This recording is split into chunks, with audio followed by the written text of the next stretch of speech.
It's not a bird, it's not a plane, it's Superhero Slate. It's a modern podcast where we talk about everything that's great, like movies, TV, superheroes.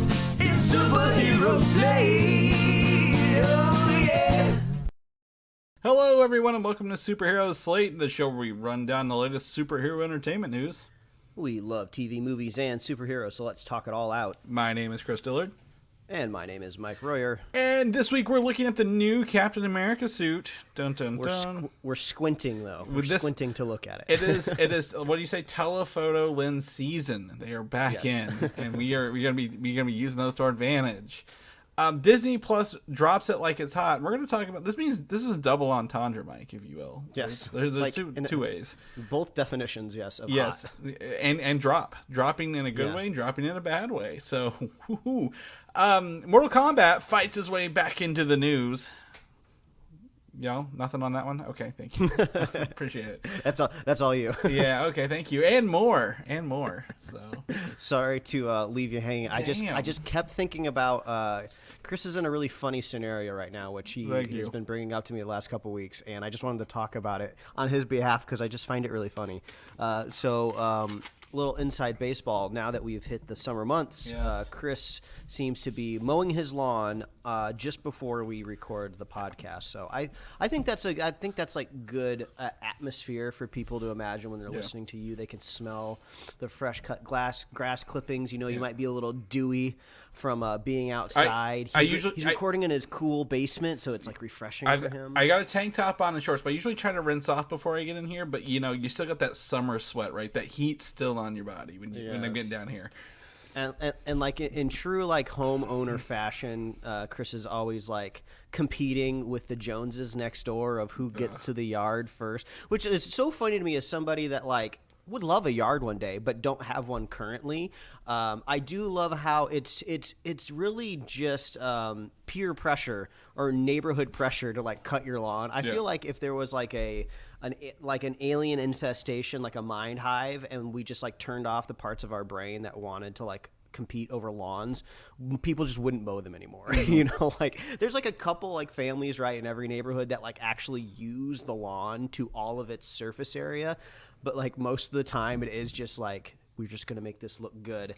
So I'm about to get a sign that says a pollinator habitat and just stick it in the yard and say no with mowing the rest of the year.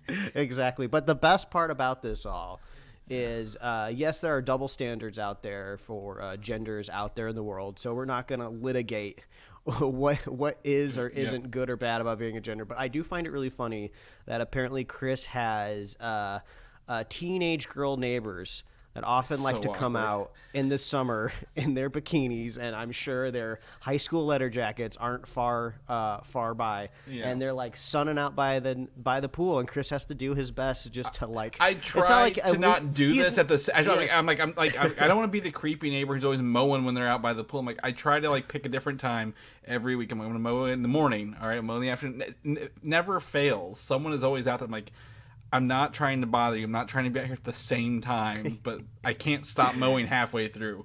It's just classic sitcom scenario, and I love it because like it doesn't matter like what you do, because like if the dad next door is like gruff enough, like if he's overprotective, it doesn't matter what you say. He's like, oh, that guy's always out there mowing his lawn. Like, well, when am I supposed to mow my lawn? Thankfully, we are in good terms with him, and I'm trying to be cognizant. I'm like, I don't want to be what they like have the creepy neighbors out mowing his lawn every time we're out here. I'm like, I'm not doing this. Like, I have to start in the front so everybody knows what I'm doing by the time I get there. Yeah. But we just have to hope that the next version of the scenario doesn't pop up. The escalation, right? Where the teenager next door starts to have the crush on the older man. It gets harder. You got like, no, get away from. No, this is bad. This looks bad. And then your wife walks in and she's like, no, it's not what it looks like. I'm gonna stick to the first half of this, where it's more like a Malcolm in the Middle situation, like where it's like I feel like his dad, right? Like it's just wrong time, wrong place, and I'm just like, I'm just gonna go right. And it's so funny. It's not funny, but thank you. This is all good atmosphere for Chris as he records this podcast. Yes. He's getting over awkward scenarios, hot outside. I'm gonna enjoy. I'm gonna sit here and enjoy my Sprite lemonade, Mike, and just let you just go on about it. He's in the southern part of the Midwest too, so at any given point in time, he could like slip and fall into like a bottomless cave. Yeah, it's true. They're over there. And so. I might land right on top of Yo-Yo Ma playing with the orchestra in the cave. So you never know what you're gonna find around here. But, yeah. But speaking of a talented artist, Mike, I'm gonna let you jump into your first thing you watch here. Yeah, finally got around to watching Baz Luhrmann's 2022. I guess award-winning hit Elvis. I'm not super familiar with Baz Luhrmann or really anyone in this movie except for Tom Hanks, and I was caught off guard because I don't know if this is like Baz Luhrmann's like normal kind of like flavor or taste, but there are some parts of this movie that are like really trippy. Like they do their best to like really engage you into the story. Maybe he kind of takes it from a point of view of like, oh, a lot of people already know the story behind Elvis. He's already one of the most iconic, like, you know, celebrities of all time. So how can I find other ways to get into the story? I'm sure that this was controversial maybe for an older crowd that went to see this movie, but they kind of do remixes in the score of Elvis songs and then like modern artists. So there's one point in time where Elvis is like walking down a street and like you can hear Nicki Minaj in the background, which was kind of crazy. But then they do these awesome like crazy like match cuts when they scene transition, which I think is the most impressive part of the movie, is probably the editing, the post-production side of things.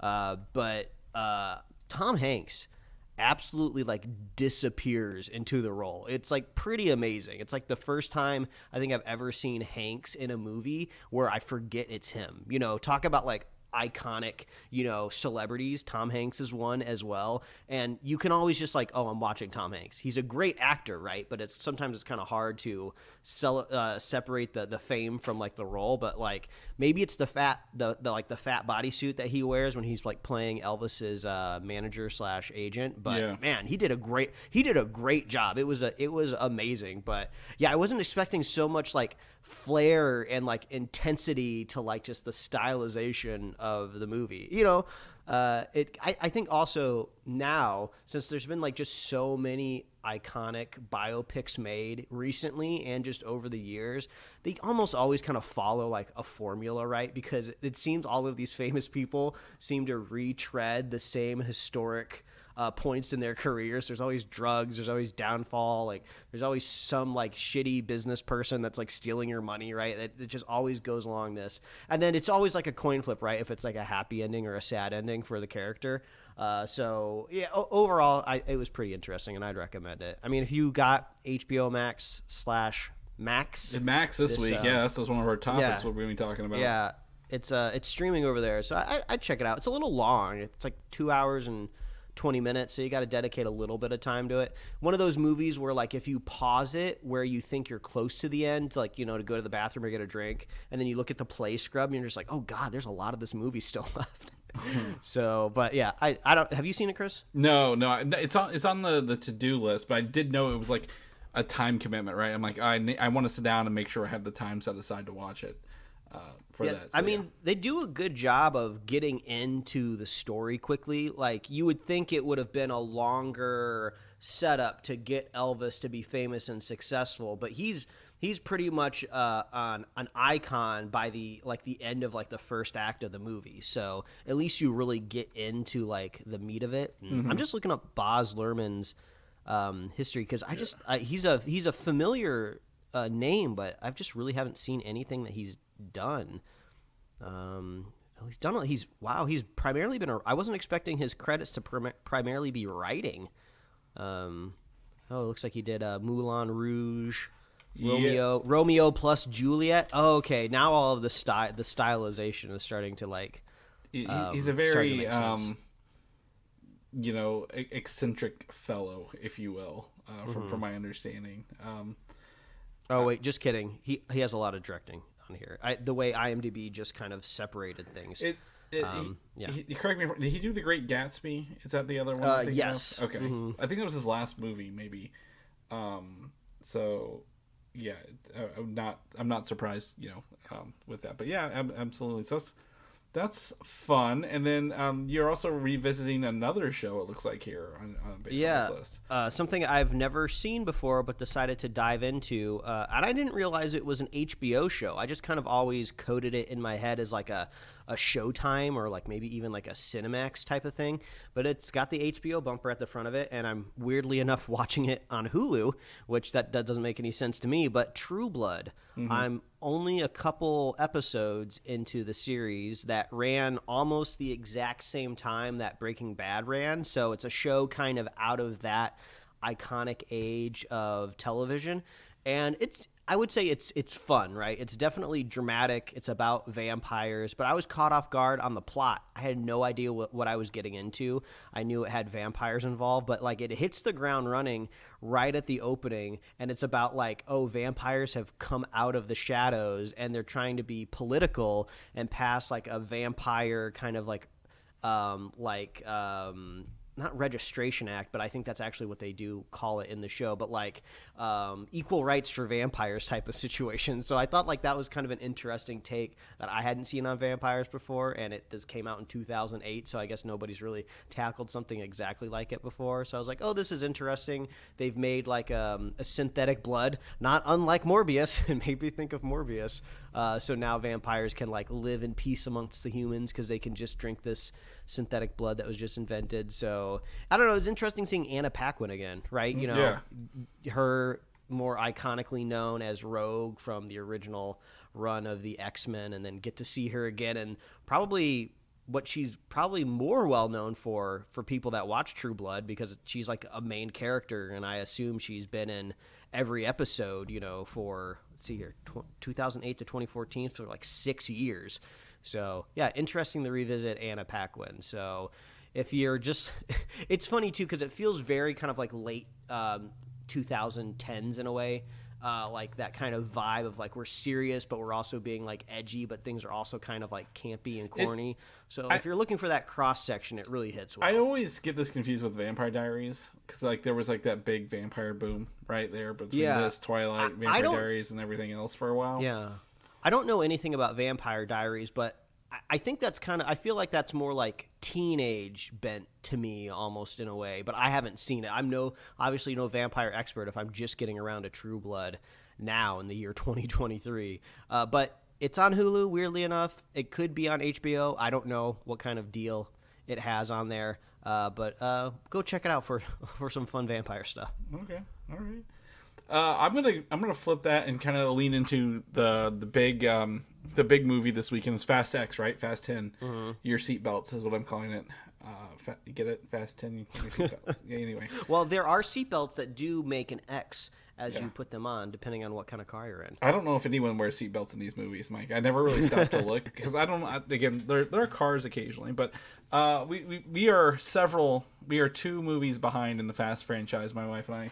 So we went and got caught up on Fast, Hobbs, and Shaw, the Rock and Jason Statham spinoff movie, right? That came out, I want to say like 2019, 2020. That, I swear to God, I thought you saw at the same time I did, and did a spoiler cast. But then I looked up on our website and I was like, we never talked about this movie. What am I doing? Am I going through a fever dream? Yeah, it's fine. So and really, this is one of those movies. I was like, it's 8:00 on a Friday. I've got nothing going on. I've got to travel on Saturday to a wedding, so like I don't want to really like start a project or do anything. So let's just pop this on and see how it goes. And this movie is exactly kind of how I expect it to be, right? The leads fight a little bit, and then they're buddies at the end. But it's the cameos, as I was texting Mike during this, I had no idea were in here. And I was receiving the cameos contextless because I forgot you were watching the movie, and you were just like, Ryan Reynolds, ! And I was like, what happened? Is it trending? What's going on? Yeah. And it's funny because I think I pretty much said I'm watching Hobbs and Shaw, and then the next sentence was Ryan Reynolds. No, I didn't say anything. No, I did. Yeah, we talked about that. It was Meg versus Black Adam, is what I called this. But the cameos are hilarious. Ryan Reynolds is in this. No spoiler alert. It's fun. And then Kevin Hart makes an appearance as well. It's really entertaining. I will say though, I I thought it was so stupid at the end. And Mike, you've seen this movie, right? So it's whenever they do the truck is holding the helicopter down, and then they have like a chain of 4 cars, like they've all hooked up to each other, yeah. and they're trying to pull the helicopter down. And I'm like, oh no, how are they going to do this? I hope they have some NOS. And what do? They have NOS in the first car. Then they have NOS in the second car, Mike. NOS in the third car. And I'm like, I looked at my wife, I'm like, no, they're not going to do 4 NOS. They're not going to do quad NOS in this movie. What did they do? Quad NOS in this movie, Mike. We haven't seen NOS in Fast and Furious in forever, but they pulled off 4 in a row right there. It was so fun, like, because it's so stupid, and I know it was so stupid. I was like, this is great to have a drink and watch this, because I don't have any affinity for what happens in this. And I know, at least most of the characters, again, like The Rock and Jason Statham, they have those contracts where, like, I can only punch you as much as you punch me, and we have to, do everything. There can be no definitive winner at the end of our fights or whatever. Mm-hmm. So I was like, no one's really gonna care. This is just gonna be ridiculous. But it was entertaining to watch, kind of all around. So I'm excited to dive into Fast 9. Maybe even tonight. Maybe if I'm feeling frisky, I'll get into Fast 9 tonight, Mike, before getting to watch Fast 10, because it just came out in theaters this weekend. Mm-hmm. I'm sure I'm very, very behind on watching this because these movies make way too much money. But I could see them doing another Fast spinoff, right? Like a Hobbs and Shaw, or like I'd pick another. Add a third character. Is it John Cena in this too? Whatever his character was. Is it Hobbs, Shaw, and is he a Toretto? Right? Is he Dom's brother in Fast 9 or something? I mean, I'm surprised. They're all family. I'm surprised there hasn't been like a female-led kind of spin-off franchise that's been pitched. We've seen that like rumor pop in and out of Marvel for a while of like, let's kind of like recreate that moment in Endgame, and turn it into like a franchise. So they could do that. I mean, I can't even keep track of the amount of people that are in Dom's crew at any given time, or I guess his quote-unquote family. So I'm sure that there's plenty of people in there that can make spin-offs. Are you a villain in this movie? Because then you're going to be on the team in the next movie. He's like, remember when you killed me? I respect you for killing me. I'm alive now again, and I'm going to join your team. Or, as we've seen, it goes even the other way around in this franchise. You can start off good in the family and then get turned and be bad. Right. And I was talking with somebody yesterday about it, and I was like, you realize they haven't even technically removed, what's his name? He's Brian in the movies. Oh my God, the other actor who died. He died in real life. Paul Walker. Paul Walker is still technically alive in this universe somehow. And I'm like, are they ever going to do something with this? Or are they just going to leave him off? Yeah, and I thought I saw like headlines or something somewhere where like his character in some facet was going to be like, I don't know if it was like mentioned again or seen again, but I imagine whatever it is, it's got to be respectable in a way. Right? And if Fast 11 is the last one, they've talked about maybe making it 3-parters as everything does. If it's 11, they've got to do something with it, right? Like they don't have to kill him off, but like maybe like, hey, he has gone off to be a dad. We're never going to touch this topic again, right? Like, hey, but they got to have him at the barbecues. You got to have him at those barbecues with the it's not Heineken, was it? Coronas. You gotta have Coronas at the barbecue with your family. This is the last thing I'm gonna say. Have you ever watched By the Numbers YouTube videos? The guys who, the fandom. It sounds familiar. It's the guy who does the who writes the honest trailers. It's him. Yeah. He used to be in Screen Junkies until he was bought by fan. They did a By the Numbers Fast and Furious franchise. Like how many gratuitous booty shots, how many, how much liquor or beer is in this, stuff like that. It was pretty entertaining. So I recommend checking that out. I watched it this week before that. What was Fast 9 called? Oh, just F9? Yeah. I'm trying to do a Fate of the Furious. I'm trying to do it was called Fate of the Furious? Well, 8 was Fate of the Furious, then Fast 9 was F9. Yeah. I'm trying to do like a the numbers.com comparison. But I can't. I'm trying to get F9 to show up in the search bar. I think if you just type Fast and Furious 9, I think they technically that is the name of it. I'm doing it right now with you. F9, the Fast Saga. Fast and Furious 9 in parentheses. Okay, it's weird. It won't show up for me. Maybe I have to do the Fast Saga. Oh, there we go. I have to type the Fast Saga. I think two characters isn't enough for it to autocomplete. That's the problem. Okay. Okay.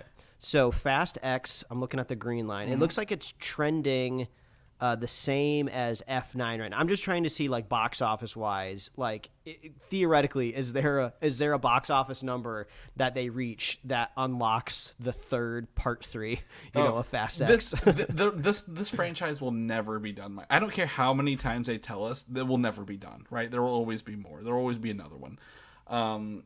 So, like, this is... it's just a money maker, and it's really, they even kicked out the director. What was it, Justin Lin, and brought in like a fall guy. You just need, these are the type of movies where you just need a yes man to point the camera and listen to Vin Diesel, because he'll just do whatever he wants to do. Yeah, and there's like this is way too much about the Fast movies, but like there's some sort of contract or some sort of deal where it's like Vin Diesel can do everything with the movie but direct it. Kind of thing. Like there's some stipulation where he cannot direct the movies, and that's like the only thing stopping him from directing these movies is like this contract thing. So I'm excited to kind of follow Fast 10, see how it goes. We are in a really interesting year for movies in theaters, right? Like I was talking to somebody, a buddy of mine, like Dungeons and Dragons and Super Mario Brothers are now on streaming, or at least rental to stream. And he was able to watch both this week. I'm like, you got 2 pretty good movies to watch this week. Like, very entertaining films like, that. There's Guardians, there's Fast 10. Evil Dead Rise, I've heard, was very gruesome but enjoyable if you're an Evil Dead person. And then we've got all these other movies coming up by, Spider-Verse, Indiana Jones.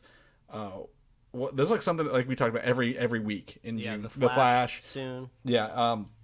So, we're just in a really good, I guess, if you like to go out and watch the movies, this is a great time to do so for that. So, yeah.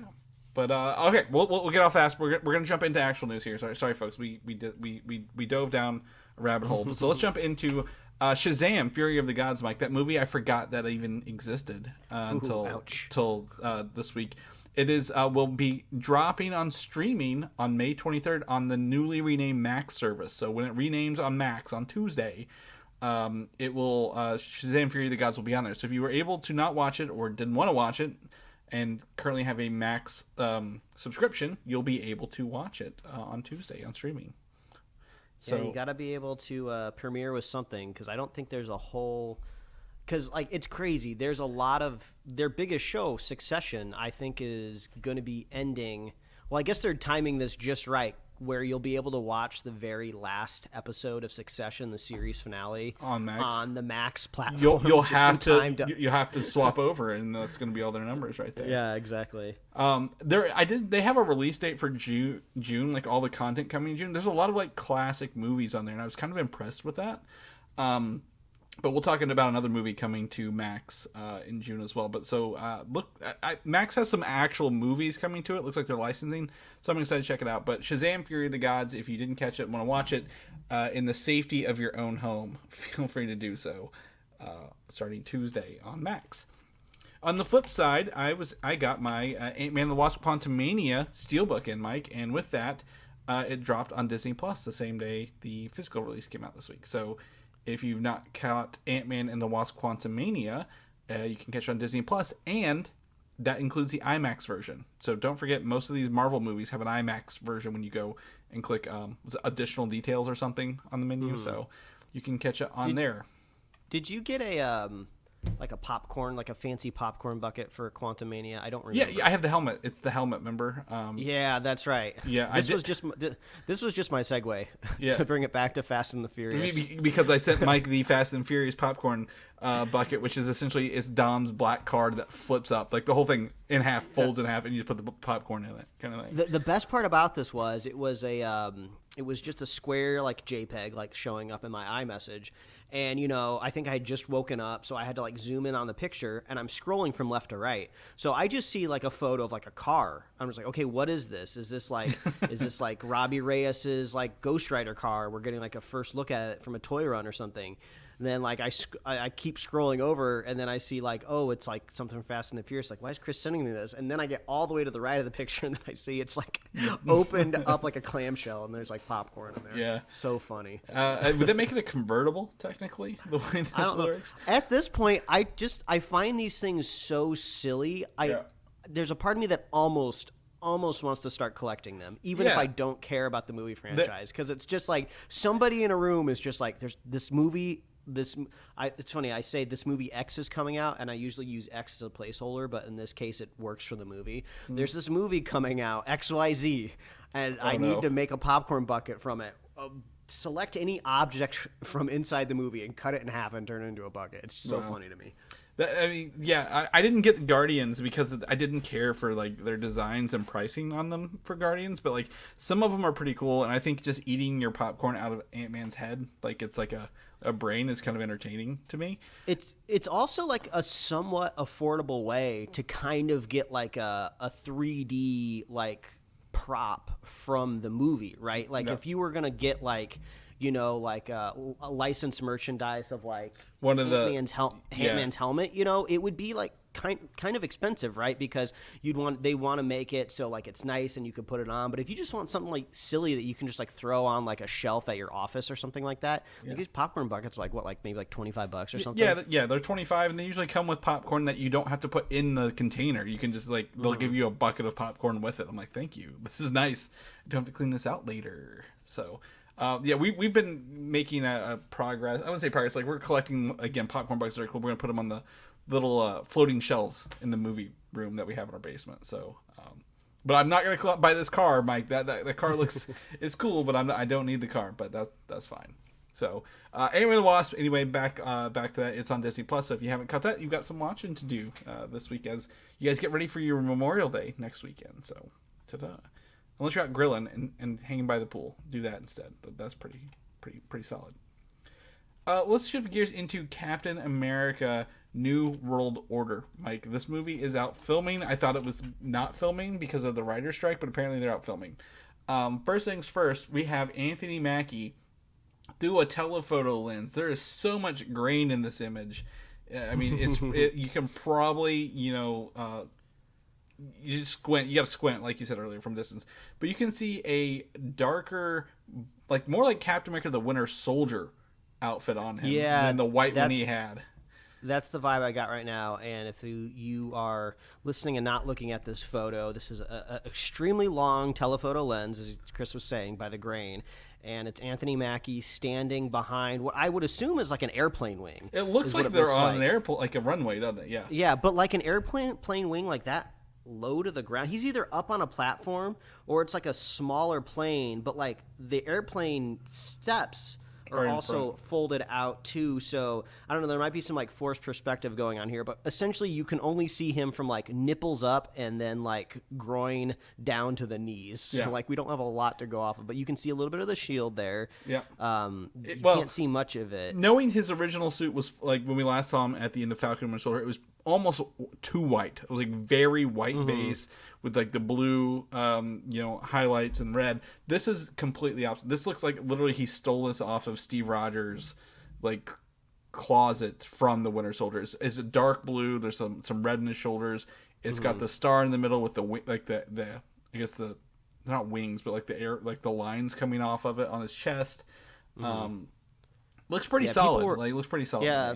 People online are already coming at the hot takes with just this very small look at the suit of like, oh, they already had the perfect suit from Falcon and the Winter Soldier, and it's just like you can't even see the whole suit. It's not even in action.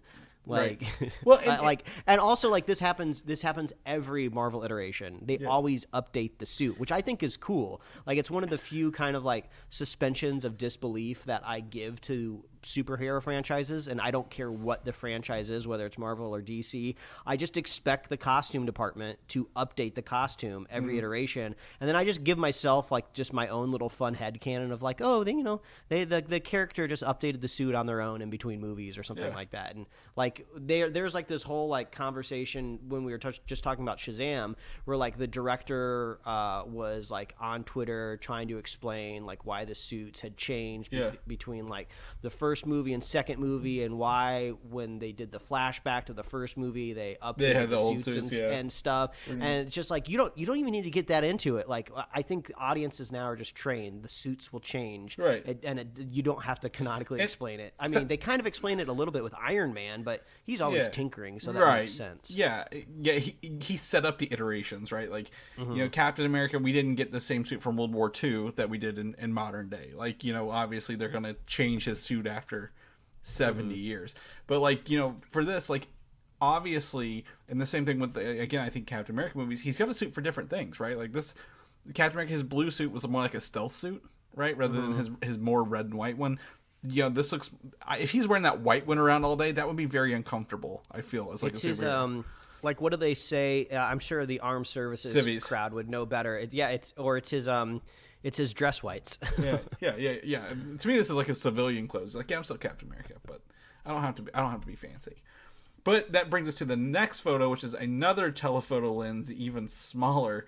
I'm gonna have to hit Command Plus on my computer for this one. You have to zoom in. So we get to see Anthony Mackie, the exact same plane wing guarding, like blocking him in the same thing, but we see him from behind. He's on his red boots there, very red boots, like kind of even metallic looking, if you will. They almost look like they were stripped from an Iron Man suit, and I don't know if I'm internalizing this or my brain is trying to complete patterns, but it almost looked like there's like a little like thruster outcropping on the calf. He is Falcon. He did have thrusters in his backpack, so they may have given some extra ones, right, for his feet to do stuff. But again, this kind of makes me think maybe the suit, like they're gonna CGI stuff over it, right, a little bit to kind of blend it. That doesn't look natural on his legs right now, or like something he would normally do. But I would say if you count heads from Anthony Mackie go over 2, you're gonna see a dude in like kind of green and tan, like military.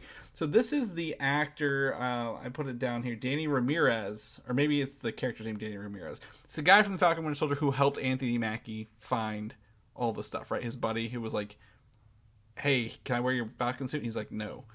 They give him a Falcon suit in this one, Mike. He's got the green and tans. This is straight from the comic books, yeah. Yeah, I feel like my brain has been purging specifically that TV show whenever it needs to remember something new, but yeah, I vaguely remember this. Yeah, the actor's name is Danny Ramirez, and I cannot think of his character's name there. But yeah, he in the comic books, that guy becomes the Falcon when Sam Wilson becomes Captain America, because you always need a Falcon. So he's got the military colors kind of going on. Yeah, if you look one more person over, you see somebody that desperately needs sunscreen. That is a shiny neck.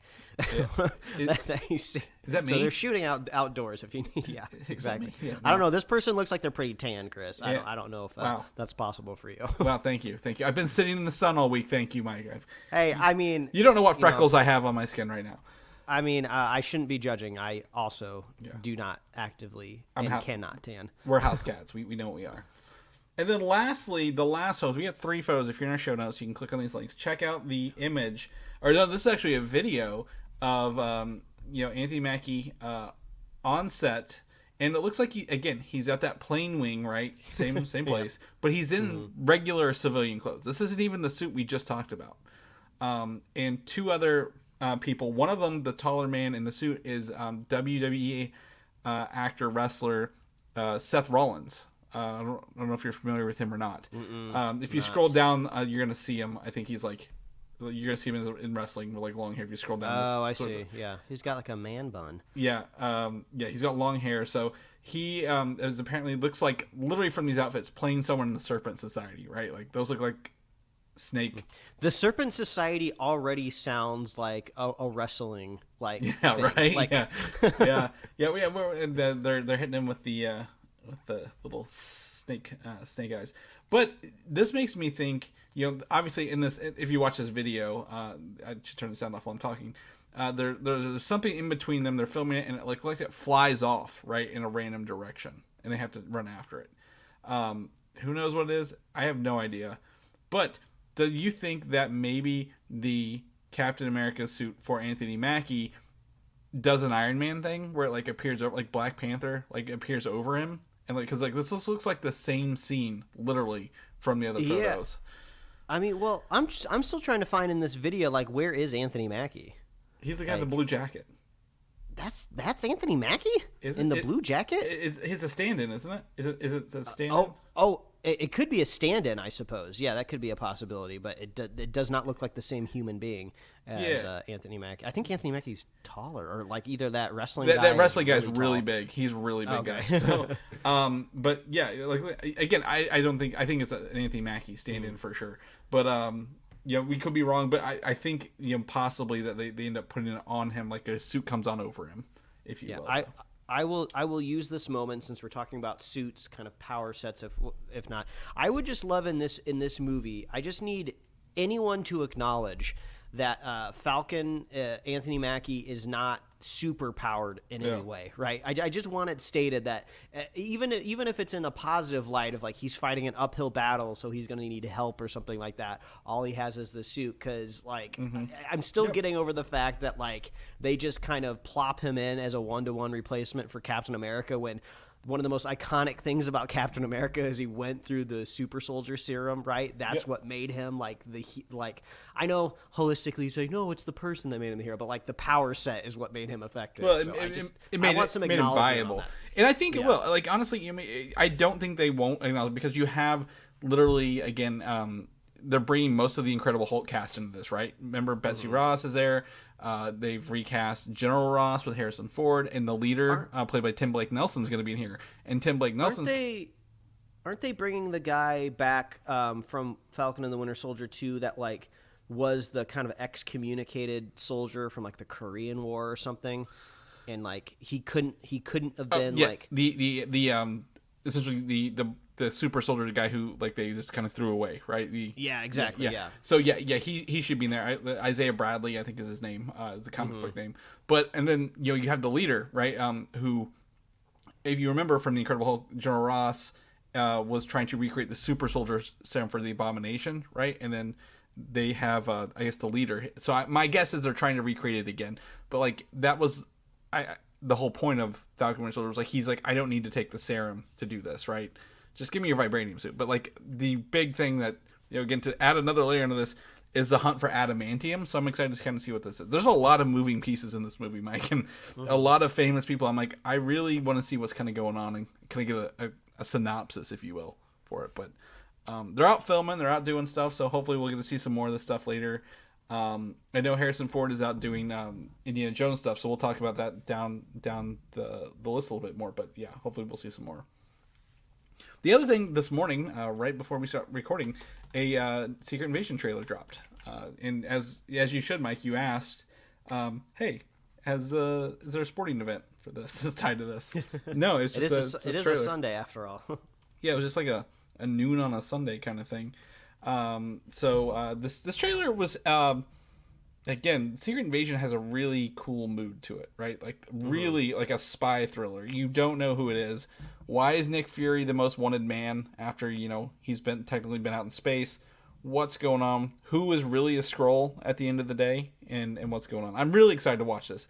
I feel this has a really, really good potential to be one of the best Disney Plus shows we've had since the initial launch of like WandaVision and Loki, right? Yeah, in a while. It really feels like watching this trailer very heavily focused on Nick Fury as like the main character, and then it feels like a Winter Soldier Part 2 to me, right? It almost feels like you could roll right off of that movie into this, even though the timelines don't align exactly. We are getting this soon, so it does make me wonder, like, is he in space or not? I don't know if we've gotten an official announcement of if this happens before or after the Marvels. So, is he going to be like at the end of this series? Is he going to be in a spaceship flying up to space, and then we see him again in the Marvels? I believe Sam Jackson said earlier this week that this movie sets up the Marvels. So, okay. He could also be lying to us because why tell us that if he may die at the end of the show, right? Or maybe he's replaced with the Skrull for good. I don't know, but like I could go either way. He might just be saying that, but like. I am excited to watch this because I want to know what he's been up to. I want to know all the Skrull stuff. The tone, like you mentioned, the tone is very Winter Soldier, very secret spy thriller esque. And everyone's wearing their little beanie hats. As they kind of go through here. So I don't really. The only thing I didn't like about it, I didn't appreciate a lot of like the chopped up dialogue. They pretty much forced Nick Fury to say in this trailer by just piecing the words together, like, I got to do this on my own for myself. It's my problem or something like I got to do that. It's just like I'm sure he's not stringing all those words together exactly like that. Very cheesy. Okay, we get it. You're not calling the Avengers. You just had to say that. Like, I can't call the Avengers. I don't know who to trust. Perfect. You don't have to explain it further to us. We understand. So, but they're leaning that. So this is coming out June. So we're a little month, but I think a month tomorrow away from this. So. We'll keep you guys posted as we get closer to Secret Invasion and as they probably ramp up some of the other materials for it. Also, this week, Marvel/Disney have announced the streaming Disney Plus release dates of the 2 remaining Disney Plus shows for the year. And correct me if I'm wrong, we've only had Secret Invasion will be our first Disney Plus streaming show, right, of this year. And Loki will be our second, and that is launching in October.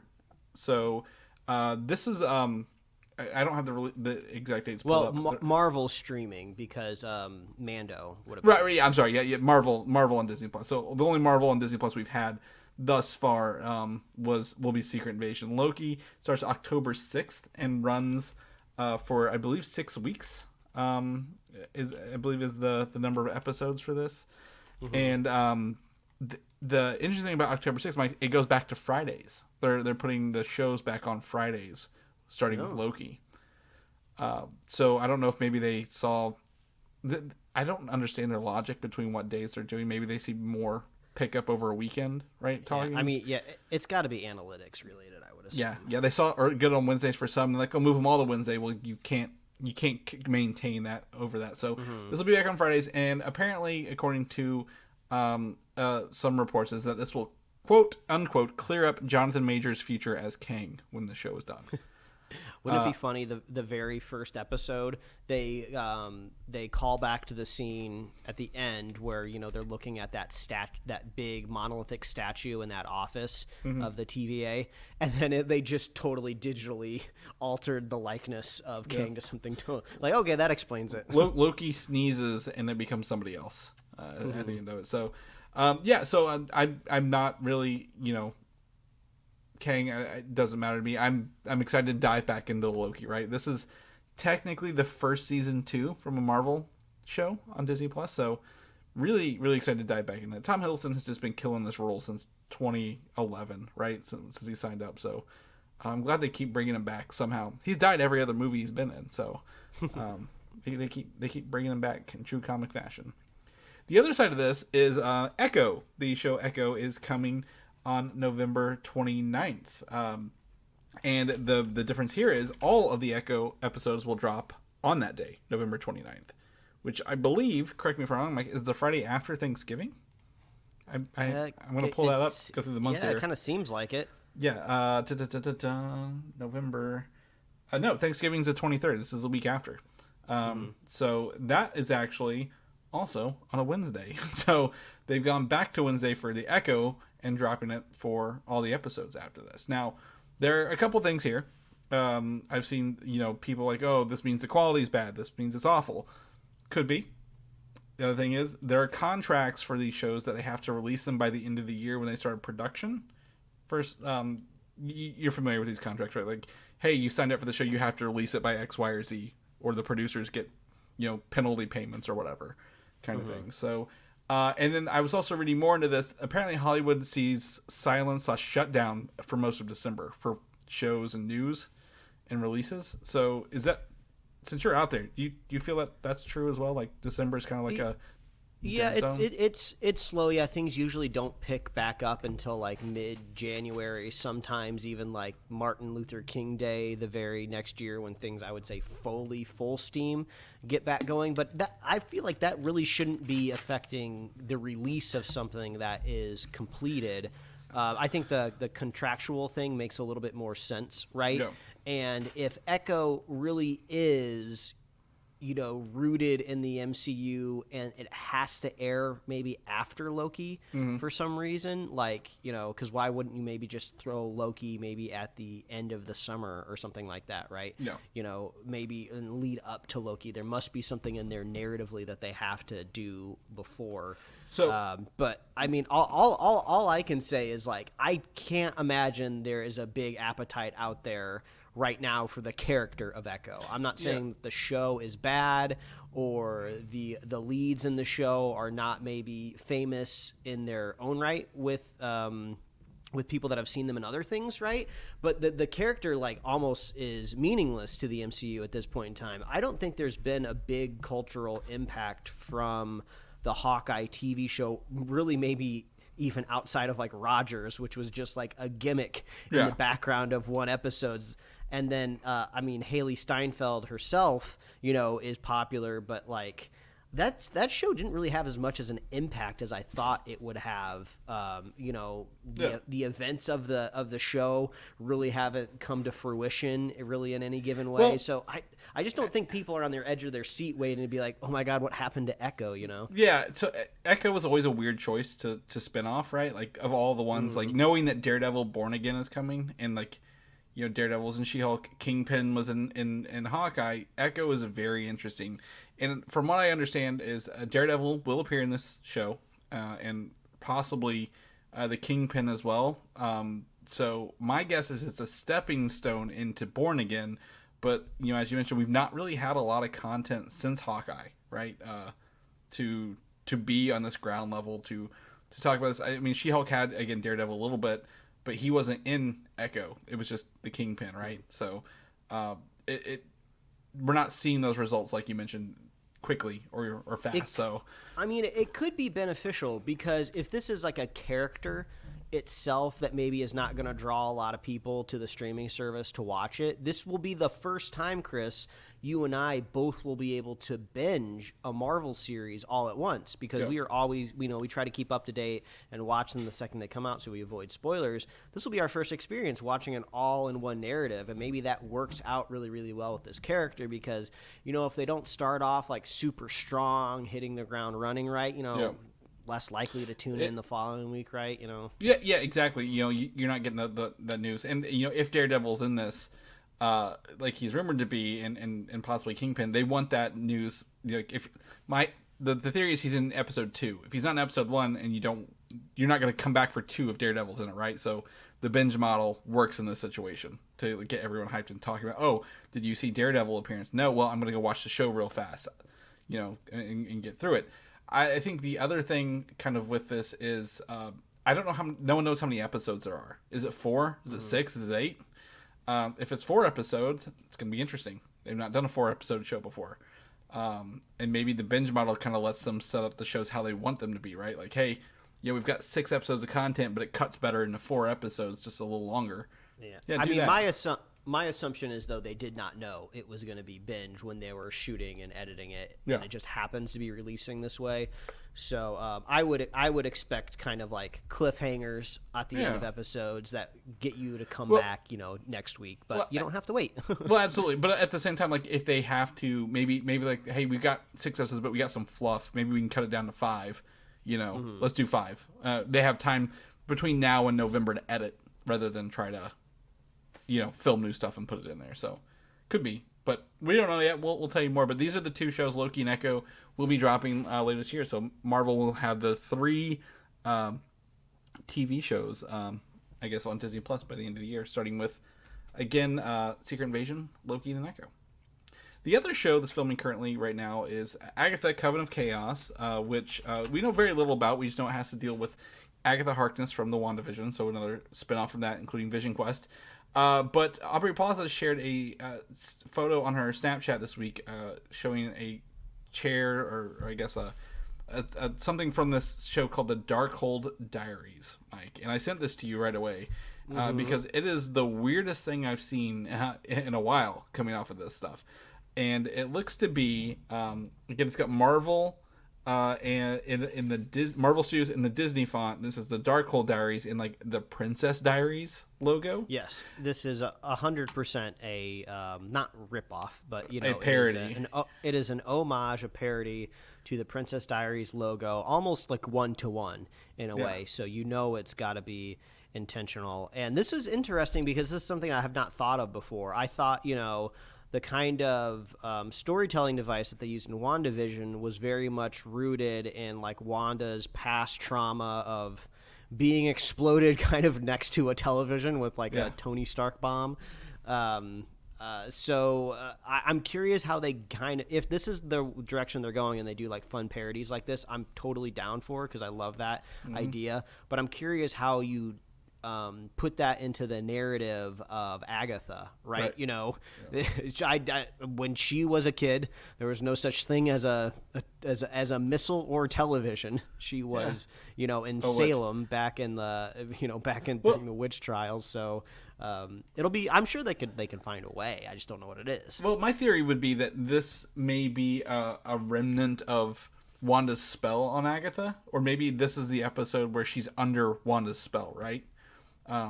Remember, like she was like, I guess not cursed, but hexed to like be a different person. Like, what if that episode is like, oh, this is the flashback to whenever I was under Wanda's control and everything was like Princess Diaries, like fluff. Like she put me into my own movie in my head, kind of thing. Yeah, I think it's safe to say Aubrey Plaza is not supposed to share that. Would be my guess. Yeah, absolutely. I don't think we were supposed to know this, but it's interesting they have like a director's chair with that logo on it, right? Like, are they making director's chairs? For every episode. And it's hard to say. Was it a chair or like was it like a screen she took a picture of? It wasn't clear to me when I looked it back up. But it's funny. People have already taken like this really weird angled like screenshot of like a Snapchat, and they've already turned it into like you can buy it on a t-shirt right now, like one of those like direct printing like t-shirt places. I'm sure the quality is horrible, but I just thought that was really funny. yeah. I mean, anything leaks from one of these things and they just kind of go for it. But so she's 100% filming. I guess she's the villain in this show, so if she's got anything on set, that'd be right there. So we'll keep you guys posted as this one kind of comes out. Flipping over to some Star Wars news. Star Wars news. In good news, Ahsoka is confirmed to be coming out August 31st on Disney Plus. Literally the last day for August. They're like, it'll come out in August. Okay, the first day? Nope, the last, absolute last. And I'm slipping through my calendar here, so that's a Thursday for this show, which is interesting. I'm good. I want top tier Filoni back. Yeah. I'm surprised as kind of some of the dust has settled from Mando season 3, and I've seen other people's kind of like rankings of the seasons or all Star Wars stuff. I'm surprised more people are aligned with me than I thought they were of not enjoying the third season of Mando, because when you visit like the Mandalorian subreddit, right, you get a lot of like huge fans that will love pretty much anything that comes out of Mando or Star Wars, and they were not necessarily making apologizing for it, but they were just vibing with it and having fun, and I don't want to rain on their parade. But I kind of thought like maybe I was out of the ordinary. But now, as things have kind of moved on, I'm like, okay, yeah, third season was not as effective as it probably should have been, so let's move along to the next one and get pure uncut Filoni on Ahsoka and see how that goes. Well, I don't think he was part of season 3 at all, so I'm interested to see what this is. A true live action sequel, if you will, to his animated work, right? This would be the first time he's really been able to create something of his own from that storyline, right? Literally picking up where Rebels ended 20 years later or so, 10 years later, whatever the time passage is in this universe for them, and really deal with that. It's so wild when you describe it like that, because historically it's gone the opposite direction, right? It's when like a live action property has wrapped up and then they can get enough momentum going to maybe do like an animated sequel, right? Maybe something that's like direct to Netflix or something like that. This is the one time where it's gone the other direction, which is kind of interesting. Yeah. So I'm excited to dive into this and see more about it, because the other part of this news here is the rumored / now debunked. I don't know. This is all up in the air. the title for Dave Filoni's live action movie is called Star Wars: Heir to the Empire. And this is like really true to Thrawn would be the villain and would do it, but like someone else is like, no, that's really not good. Someone else was like recently was like, no, that's not the title at all. They wouldn't literally steal from the books, right? Or use a line from the trailer. So I don't know which way it goes. To me, it doesn't matter what it's called as long as it's good, right? Like, could just be a working title. Yeah, call it whatever you want. I don't care as long as it's a good movie that brings all of this stuff together and like, puts a nice little bow on it for the time being.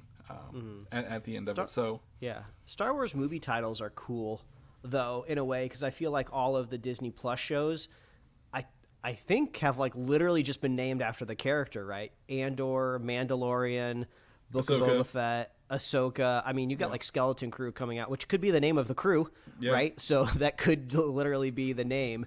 So it's kind of nice. I feel like the Star Wars title, after that colon, Star Wars colon whatever, it has a lot of gravitas to it. And like, man, you remember last time we got this with Rise of Skywalker? Rise of Skywalker, yeah. Yeah, people speculated about that title until the movie came out, till the day it came out. And again, if they go with Heir to the Empire, it's fine. Like, there's so many legacy book titles that are just awesome that they could pull from, right? Like, it doesn't have to be this, but we'll pull the book title to make it sound cool, like Marvel does with their titles, right? Like Multiverse of Madness, great title. If there was a comic version, it wouldn't be anything identical to it. Age of Ultron, great title. Comic book had nothing to do with what the movie did. So, there's some cool stuff out there. So hopefully we get some confirmation of that. They'll probably, my guess is the end of Ahsoka, they'll unveil it, right? Like, these characters will return in whatever, or the Empire or something like that. So we'll see more this August, or it's September when that drops.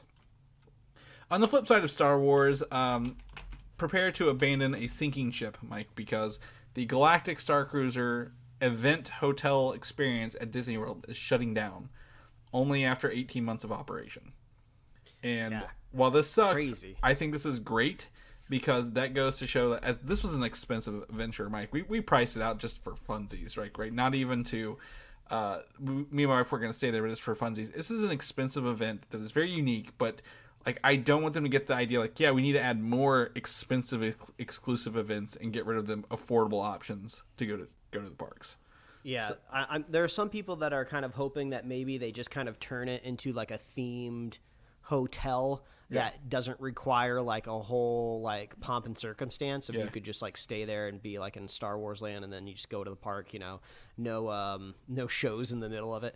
But I do know an extreme Star Wars fan that had the opportunity to go on the Star Cruiser, and they said it was one of the best experiences of their life.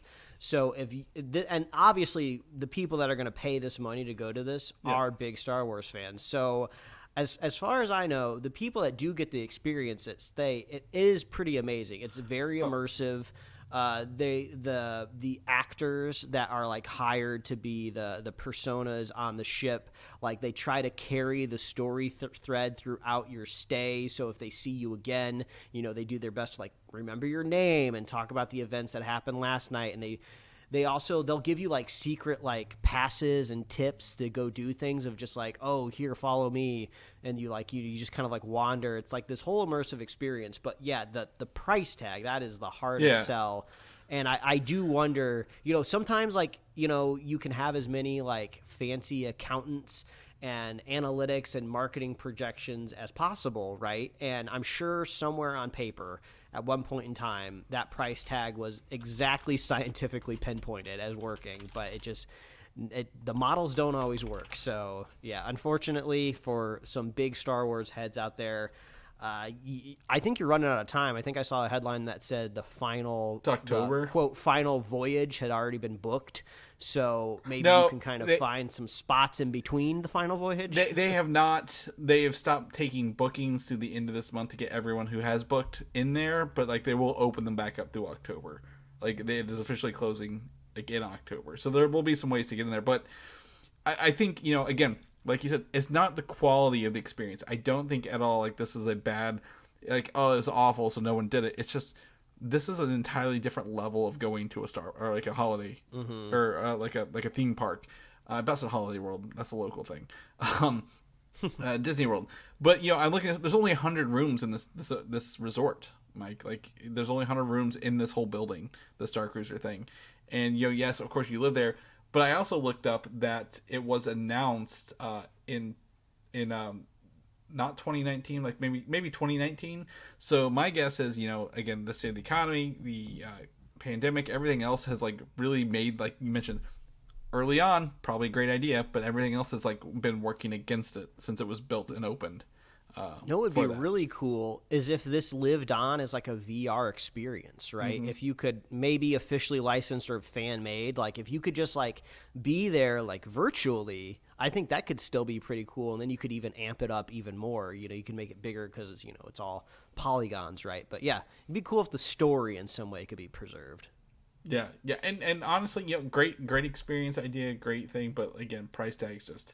Yeah, I would absolutely never pay to do that. Yeah, if you can't fill the rooms, it's not worth the thing. But like you said, if they can turn it into like a regular, like a hotel or something without demolishing it, maybe they could keep it open and you just walk right into Star Wars land. Something I'm really surprised they've never opened at Disney is an Indiana Jones world, right? Like they have like the stunt. They have the ride. They have the stunt thing. There's an Indiana Jones ride. Is that Disneyland? Yeah, there's one out here in Disney. Yeah, I know there's the stunt thing here in Disney World down in Florida, like where they show you like how they do the boulders and the plane, like it's like a big stunt thing going on. But at the end of this month, May 31st, I guess a little over a week, all 4 Indiana Jones movies and the Young Indiana Jones show will be on Disney Plus. Oh. And I believe this is the first time that show's been available on streaming, like 12 years or something like that. Pretty close to it. Yeah. So if you're an Indiana Jones fans, I know we have some out there. You'll be able to catch them all on one streaming service.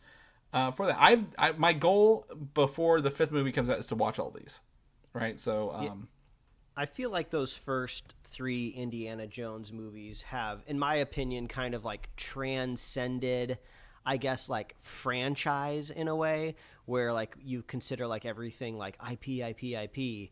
Where I feel like it's more like those first 3 movies, they're just good films. Like people study those. You're gonna in film school for like specific things, You're gonna if you get online, you're gonna find people do not like Temple of Doom.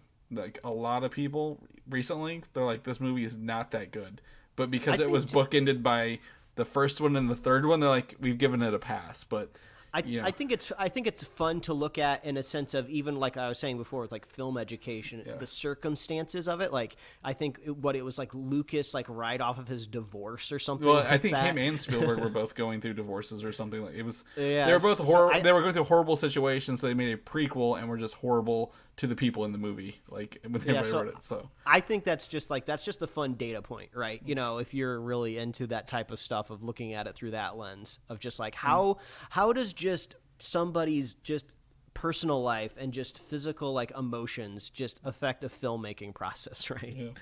Yeah. But obviously the first and third, and I've not visited Kingdom of the Crystal Skull in a while, so I'd like to just watch them all just to have them all kind of under the belt, right, before you go into the 5th one, and final one. And then the tickets are on sale this week for the 5th one. It was premiered at the Cannes Film Festival.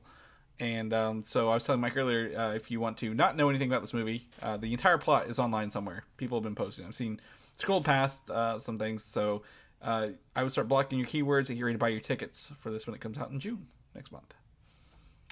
Avatar. Forgot about Avatar. I put it in here. We were going to talk about it. Avatar, The Way of Water is coming to Disney Plus and the Max streaming service on the same day, June 7th, Mike. So in a little over 2 weeks, you can catch the streaming version of Avatar 2 on 2 of your favorite streaming services.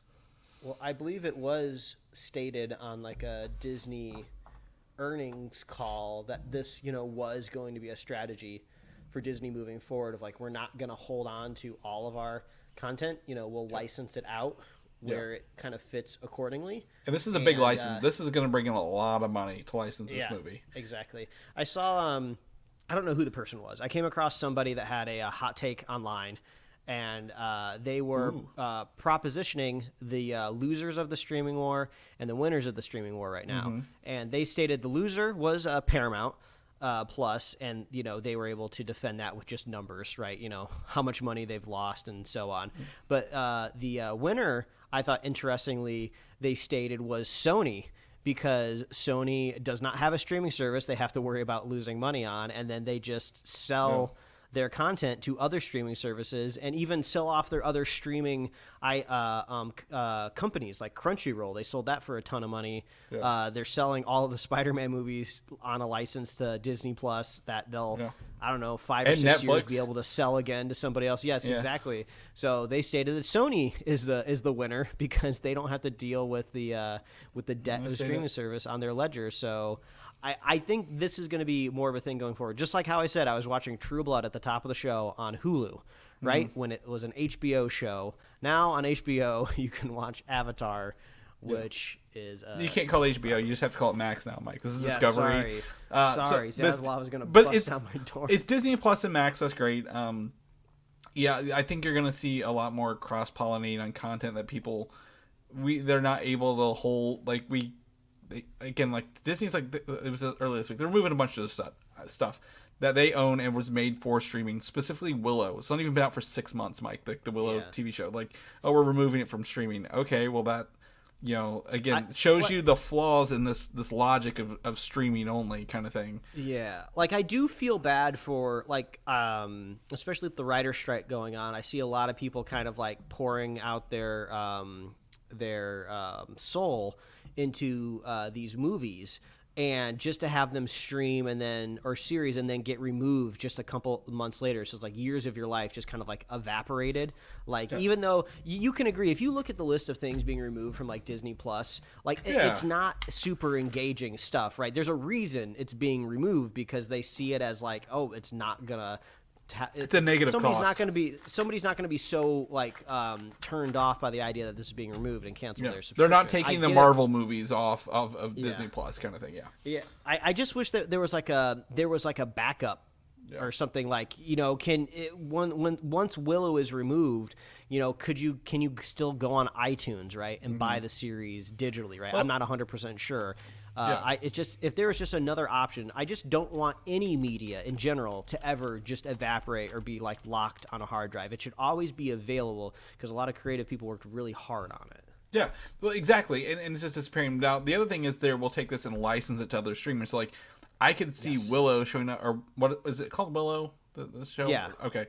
I thought the movie was Willow, so I was getting confused. Now, showing up on Tubi, right? An ad-supported service or something like that. Or, Freevee or Pluto or something. That is Crackle, true, too. Yeah. So, it could show up on Roku TV and find a brand new audience and theoretically get a second season. Who knows? Yeah, so, they're not... Some of these, they're removing them to license them off so they actually make money off of them, right? But at the same time, I'm when you make it for streaming only and then you take it down, you're defeating the purpose of having your streaming only service. It's gone. Literally, if they don't take it down, don't license it anywhere, where will you ever watch this again, Mike? It's just gone to the ether. Because they're not doing physical releases. I just looked up Willow. It's not on iTunes unless you buy the movie, not the TV show. It's not on there. So it's giving me, again, like you mentioned last week, a little bolster of confidence of downloading everything that I want to keep. And then also, some physical media is still relevant in the age of things just disappearing off the internet. So, it's a long way to say Avatar 2 is coming to 2 streaming services. But the idea is, the idea is that they need to make money. They're going to license things. The cheaper stuff that's removed from them could be licensed to lesser known streaming services. But obviously Avatar, the biggest money-making franchise in the world, right? Both movies are 1 and 2 in the world of all time. Yeah, you're going to want to get more eyes on this and get some money out of it. So, it's fine. It's whatever. I don't know if I'm going to rewatch Avatar: The Way of Water, but I also want to point out there's no physical release date for this movie either. They've not announced a DVD, Blu-ray, 4K for this at all. It's just streaming. So, very interesting. Venom 3, Mike. I know you've got... You're just so excited to revisit the Venom universe. They've added actor Chiwetel Ejiofor. I always butcher his name. He is Mordo in the Marvel universe. He will join the cast as a co-star to Tom Hardy, not just an add-on, right? He's technically a co-star for this movie, Tom Hardy. So this actually brought up a lot of conversation this week. Is he going to be a new character for the franchise, or is it this universe's Baron Mordo? Oh, I mean... Because technically he was in the MCU, Venom was for a little bit, before he went back.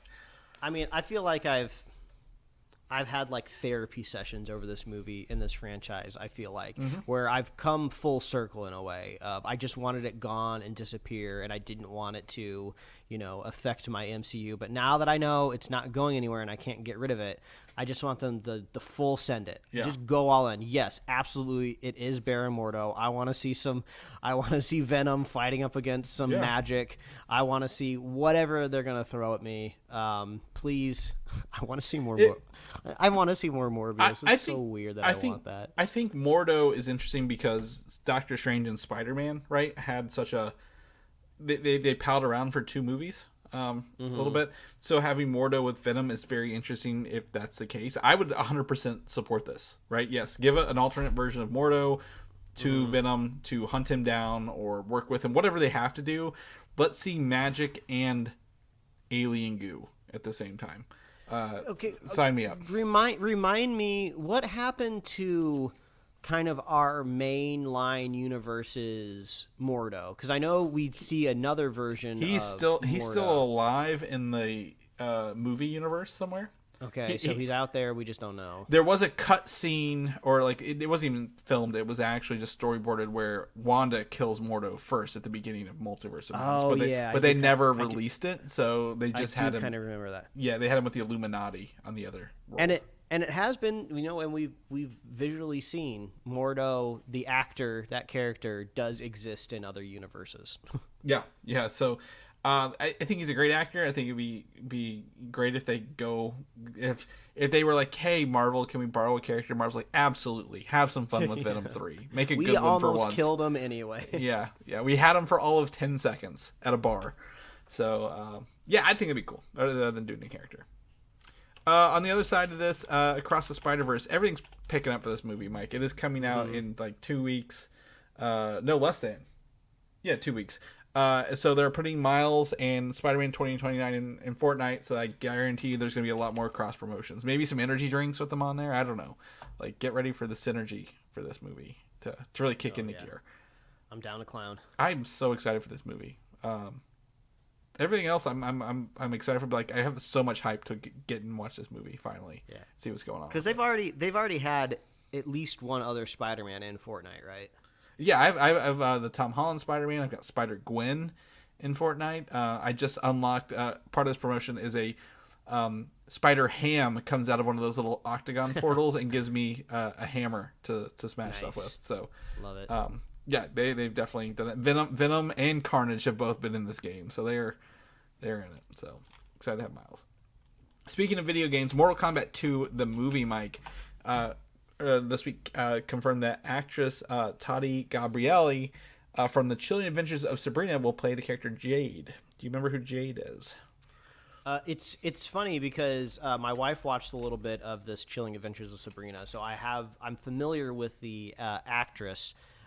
And yeah, that makes sense to me. I feel like those characters align. She kind of plays like a villainous role in Sabrina anyway, so I feel like this kind of goes together. Well, is Jade a villain though, or am I thinking of somebody else? Well, she's both. Yes. So in the Mortal Kombat games, there are 2 timelines, if you will, because they're all this time travel shit. It's crazy in other universes. But yes, she was a villain as a villain when she first appeared, and then.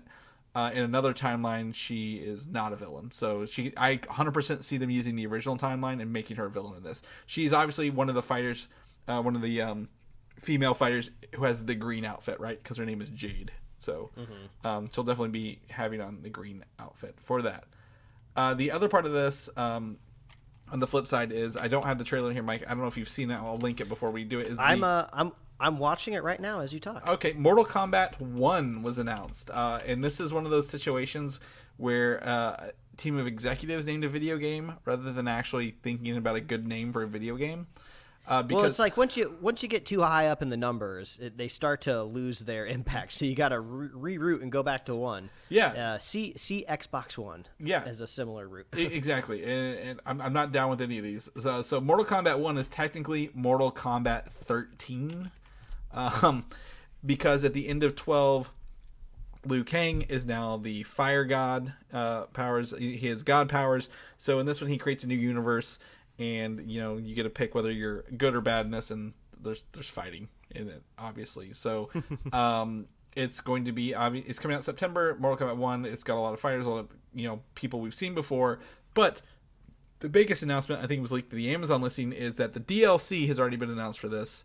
The first, I guess, guest fighters in the DLC, and the 3 non-MK fighters are, and I am just as surprised as you are, Mike, to say this: Homelander, Peacemaker, and Omni-Man from Invincible. All characters that have a very similar Venn diagram, right? They're all kind of like asshole anti-heroes in a way, right? And I feel like that's a pretty good fit for Mortal Kombat. Yeah, Homelander and Omni-Man are very similar in terms of power abilities and what they do. So that one, to me, it's just like, how are they going to make these two really feel different? They're both also just kind of modeled after the same original They're both kind of Superman equivalents. Yeah, they're asshole Supermans. Peacemaker, I get, he's got helmets, he's got abilities. NetherRealm made the Injustice game, so they've got some DC. DC always is an appearance in all these games. They're owned by Warner Brothers Publishing. So Peacemaker, I think that's going to be fun. But Homelander and Omni-Man, I'm just like, these are very similar. But that's some cool, hey, if you're into comic books and superhero stuff, we got some stuff for you. Like, we're not doing... Yeah, easy. I'm curious if they get, a J.K. Simmons, right, to come in and do voice for Omni-Man. I mean, I could see the actor that does Homelander, right, because he's not as, prestigious as J.K. Simmons. I'm not saying he's bad anyway. The actor who plays Homelander is amazing, right? But I could see him being down for voicing a Mortal Kombat character more than J.K. Simmons. But it could be an easy. I know VO for video games is a little bit more intensive because you have to do lots of miscellaneous grunts. But it would be cool if they got the original voice actors for all 3 of these in. Yeah, well, I mean, so Peacemaker is the only question because technically he's had animated voices in the Injustice. They always use different voices. So do you want like a John Cena voice pack maybe for Peacemaker? That'd be cool. Or do you think they'll do the John Cena look simply because we have that as a visual for Peacemaker for everybody? Yeah, I mean, if you're obviously if you're a Warner Brothers, a WB Games executive, right, which is what this game is out of, you want exactly what I said. You want it to be the most similar to the other successful things that are out right now.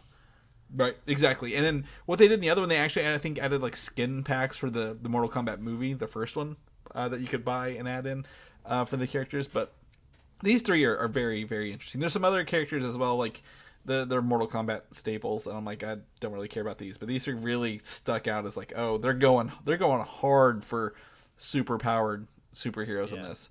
Some of the other ones we've seen before, like Terminator, the Predator, Alien, stuff like that have been really interesting. The Joker for DC, so these are really cool at the end of the day. The cinematic trailer was beautiful. Lots of close-ups of skin textures at the beginning, which look technically great, and then the pools of blood show up the second half of the trailer. So much blood, stomping and splitting and ripping skulls off. Yeah, it's like I kind of you kind of forget because I don't actively play the Mortal Kombat games, so. Sometimes I forget that they are just rooted in the most graphic violence until it happens. Oh, 12 is great because, and they may have done this in 11 as well. So you can get in-game currency, and in the in-game currency you can buy called easy fatalities. So if you don't know the buttons or don't want to pause and try it, you can just push a trigger and another button, and it'll just do a fatality for you. So you can really, really flex on some fatalities in those games, just by pushing a couple buttons. They are so brutal and they are so gruesome.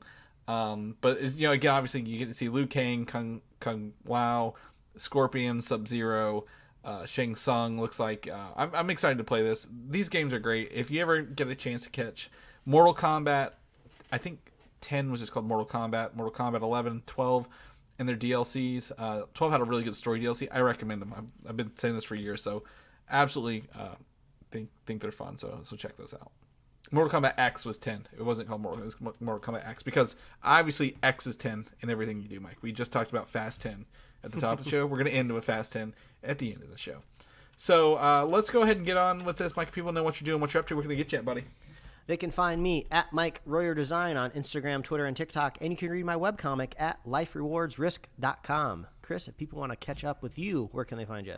Oh, you can find me on Instagram, Valdan87, or still you can send me a message on Twitter if you want to, Valdan, VALDAN, or video games of the same names. Could you also drop your address in case an underage teenager wanted to No, I don't want to do this. I don't like this. This makes me feel awkward even on the show, Mike. Stop it. People know about the show where they can come back, listen to us. What is our next review movie? I was trying to think here. I think it's got to be Spider-Verse. Spider-Verse, yep. Next weekend is a holiday weekend, folks, so enjoy your holiday weekend. But if they want to come back and listen to Spider-Verse after that, where can they get that at? Oh, all you have to do is head on over to superheroslate.com. That is the avenue where we pay to host our podcast. I always try to cloud it and like this is the headquarters. Like, no, that's the domain.